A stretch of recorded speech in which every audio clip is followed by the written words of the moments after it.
tune it in the sun. This is TFM. Get ready to rock. From AM to PM. Come on. Let's talk. TFM 95.4. Live on TFM and the TFM Facebook page. This is the live feed of TTV. Let's talk.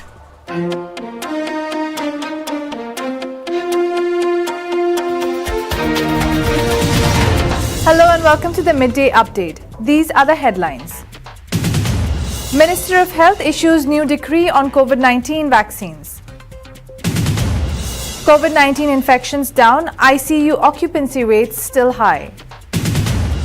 Child suffering from pulmonary failure syndrome and COVID-19 recovers. Schools to reopen in Oman with COVID-19 protocols in place. Centralization of public revenue to help achieve greater spending control.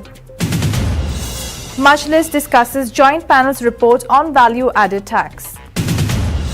Indian Embassy opens condolence book to mark passing of ex-president. US COVID-19 cases surpass 6 million. Herd immunity strategy against COVID-19 could kill 2 million Americans, experts say. Over 400 inmates released in Sri Lanka to minimize congestion in prisons. German companies slowly reduce short-time work. Those are the headlines. Now let's move on to weather.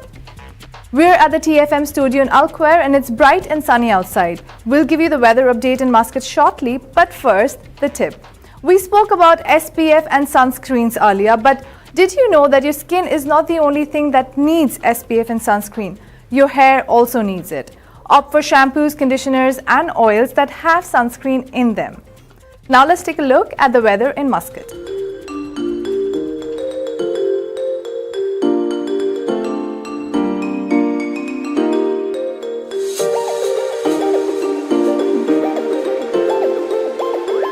Oman Meteorology and Public Authority for Civil Aviation have issued an alert indicating that there will be a reduction in horizontal visibility during fog. Apart from this, we have got partly cloudy to cloudy skies along the coastline areas of Dhofar and adjoining mountains with the possibility of a slight drizzle. We've got clear skies over the rest of the Sultanate with the chance of cloud development over the Al-Hajar mountains. With that, let's take a look at what the temperatures are going to be like in the rest of the governorates.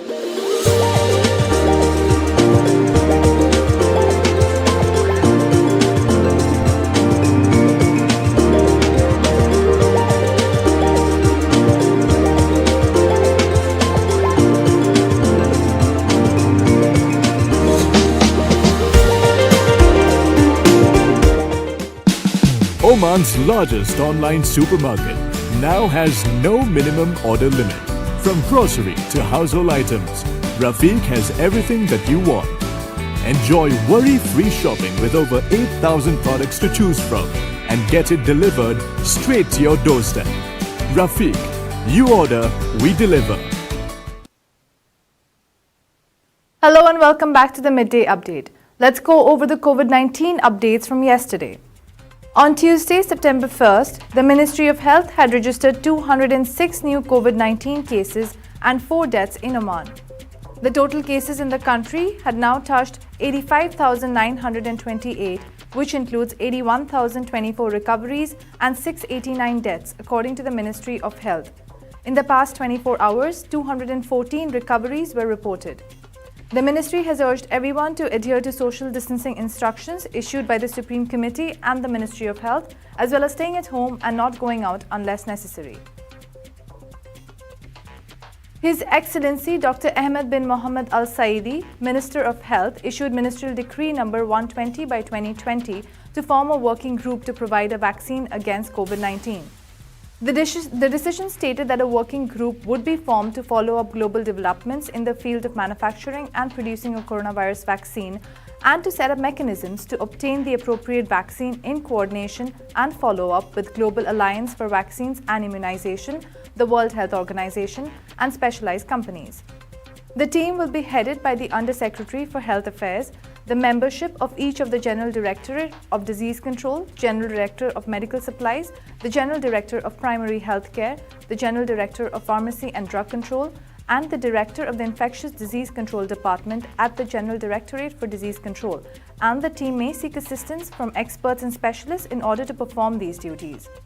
The decision indicated that the team leader submits a report to the Minister of Health with recommendations that the team concludes regarding choosing the appropriate vaccine from among the vaccines produced globally. The infections from COVID-19 have been decreasing in the governorates of the Sultanate, but occupancy rate in the intensive care units is high, the Supreme Committee tasked to deal with COVID-19 said. A statement by the Government Communication Centre GC said that the committee reviewed the epidemiological situation of the COVID-19 pandemic in the Sultanate, which indicates a decrease in infection rates in most of the Sultanate's governorates, but the occupancy rate of beds in hospitals, especially the intensive care unit beds, is still high. A number of countries around the world are witnessing a remarkable resurgence of this disease following the opening of activities and lack of vaccines or treatment for this disease, said the committee. The Supreme Committee stresses that the best way to limit its spread lies in adhering to preventive measures such as wearing masks, physical distancing, maintaining hand hygiene and other measures of protection for an individual, family members, colleagues at work sites and the rest of the society. In its meeting, the Supreme Committee also reviewed a number of topics related to the effects of the pandemic in various fields and directed the competent authorities to study them so that appropriate decisions are taken at a later time. Rustaq Hospital has registered the first case of recovery in the Sultanate of a child with pulmonary failure syndrome associated with COVID-19. A statement issued online by Oman TV said that the Sultanate registered the first recovery of a child with pulmonary failure syndrome associated with COVID-19. Dr. Ahmed Al-Farsi, pediatrician and intensive care specialist at Rustaq Hospital, said, "Acute pulmonary failure syndrome is a rare complication of corona disease, especially among children, and it has been monitored and treated in the case of this child. Corona disease affects children less severely than adults, but a small percentage of children have symptoms very severe that they require admission in intensive care. High temperature in children and digestive symptoms are among the important signs associated with corona disease in children," he added. Now the stories from the local desk. Schools in Oman could reopen with as low as just 16 students per classroom, according to plans devised by the Ministry of Education to minimize the spread of COVID-19 among children and staff. Once schools reopen, lessons will be taught to students in a blended format, which will combine online learning with physical teaching in the classroom. Abdullah Al-Busaidi, the Undersecretary of the Ministry of Education, said, "The application of blended learning varies from one school to another according to the student population of each school, so that the number of students within a class does not exceed 16 to ensure physical distancing. With the aim being to achieve a physical distance of 1.5 meters between students, all core academic subjects will be taught in the classroom, while other subjects can be taught remotely. Educational bodies will be offered the flexibility to adapt to the physical presence of students at schools to suit their needs, and health protocols will be applied in all schools to ensure the safety of students." In keeping with the measures introduced by the Ministry of Education, Indian and Pakistan schools have also developed study plans. Mohammad Zia-ul Haq Siddiqui, chairman of the Steering Committee for Pakistan Schools, said, "We have about 40 to 45 students per class, so we will be splitting these into two batches of students. The first batch of 20 will come in the morning and the second will arrive in the afternoon. We have planned to cancel recess for the students so they can have a single straight shift, say until 11 a.m., after which the school reopens at 2 p.m. for the second afternoon shift. If we still have some students who cannot be accommodated into either batches, we will have them in the school on alternate days, and the rest of the time they can pursue online learning," he added. Indian schools in Oman have also been preparing to reopen under the guidelines of the ministry, according to Dr. Baby Sam Samuel, chairman of the Board of Directors of Indian Schools in Oman. "We have been preparing internally for the eventual reopening of schools," he said. "However, we are currently awaiting the instructions and guidelines from the Ministry of Education in this regard, based on which alone we can finalize reopening strategies. Nevertheless, a blended learning model with increased focus on physical distancing, sanitization, and disinfection measures are definitely to be expected. We hope to receive these guidelines shortly and inform our parents and students accordingly." Following the temporary closure of schools to halt the spread of the pandemic, the need for them to continue education during this required the transition to e-learning. The Ministry of Education has devised a training plan for teachers to make the transition from traditional to blended education. Teacher training will begin once they return to school on September 17 to prepare for the upcoming academic term. To ensure that all schools in Oman have the necessary infrastructure to conduct distance learning with their students, the Ministry of Transport, Communications and Information Technology has been tasked with providing internet coverage to all of them. This was done after the Ministry of Education conducted a study which showed that 140 schools needed better online services. The Ministry of Finance has said that combining various departments that record the sources of government income and spending will lead to improved control over public finances. The Ministry's Director of Media and Communication, Khalid bin Saif al-Busaidi, referred to a circular number 18 by 2020, which stated that the plans to centralize the government's revenue record system would need to proceed as planned. The project to set up a single Treasury account is one of the several steps the ministry is working on to improve control over public spending and government revenues, he said, adding that other projects are being set up to improve its capabilities, including the government financial data management system, programming budget, and performance management systems. Speaking to Al-Shabiba, the Times of Oman's sister Arabic publication, Al-Busaidi added, "The single Treasury account project is a single key bank account or a set of linked bank accounts used for government revenues, and thus spending shall be through a single government account in the near future." He added, "With the issuance of Financial Circular number 18 by 2020, we proceeded with the first stage of implementing the centralization of government revenues under a single account with the Central Bank of Oman. This aims to have all government revenues deposited in a single account, and the transfer of revenues from government bodies to the single account with the CBO shall not take more than 5 working days from their collection. The single account would help the government manage cash flows and spending in a more efficient way," Busaidi added. "Compliance with collection of revenues shall cover all government, military and security bodies which shall transfer revenues directly to the account of the Ministry of Finance. Revenues will not be deposited directly with the ministry but shall be done through this account. Although revenues must be transferred to the ministry within 5 days of collection, there are exceptions to some government bodies that are allowed up to a week to deposit these onto the required accounts." The Majlis al-Shura agreed with the recommendations of the Joint Committee of the State Council and Shura on the draft value-added tax law and decided to refer it to the State Council for completion of related procedures. The Council of Ministers had sent the VAT report to Majlis al-Shura for discussion. Ahmed bin Said al-Sharki, Vice Chairman of the Economic and Financial Committee, read the report for the Joint Committee, pointing to the key points in the report. The discussion on the report were held on 31st regular session of the first annual convening 2019-2020 of the 9th term 2019-2023, chaired by Khalid bin Hilal al-Mawali, Chairman of Majlis al-Shura, in the presence of the members, and Sheikh Ahmed bin Mohammed al-Nadabi, Secretary General of Majlis. The session commenced with a speech of the Chairman of Majlis al-Shura, in which he expresses thanks and gratitude to His Majesty Sultan Haitham bin Tariq for issuance of the royal decrees on restructuring the administrative apparatus of the state. He said that the restructuring of the administrative apparatus is in line with the Oman Vision 2040. The Chairman of Majlis al-Shura also extended his congratulations and wishes to the members of Shura who enjoy the royal confidence of His Majesty the Sultan. He also hailed their efforts extended during the term of their membership with Majlis al-Shura. Al-Mawali also held a discussion on the report of the Joint Committee on the articles still under discussion between the State Council and Majlis al-Shura on the draft VAT law and the cooperation agreement with the Government of Hungary in the field of higher education. Indian nationals in Oman have been invited to sign a condolence book opened by their country's embassy to mark the death of former President Pranab Mukherjee. This book is open for all to sign. Those who wish to sign it can visit the embassy between 2 p.m. and 4 p.m. on 1st September, between 10 a.m. and noon and 2 p.m. and 4 p.m. on the 2nd, and from 10 a.m. to noon on the 3rd. The embassy expresses condolences on the passing away of Shri Pranab Mukherjee, former President of India. A book of condolences has been opened at the Embassy of India, said the embassy in a statement. Well wishes to the family of the late president can also send in their wishes digitally through a Google form that can be accessed through the embassy's social media accounts.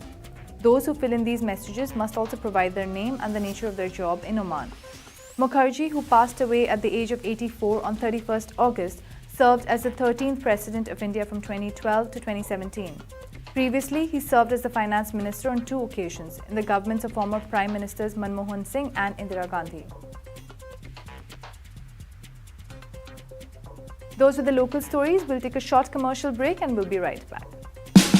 Oman's largest online supermarket now has no minimum order limit.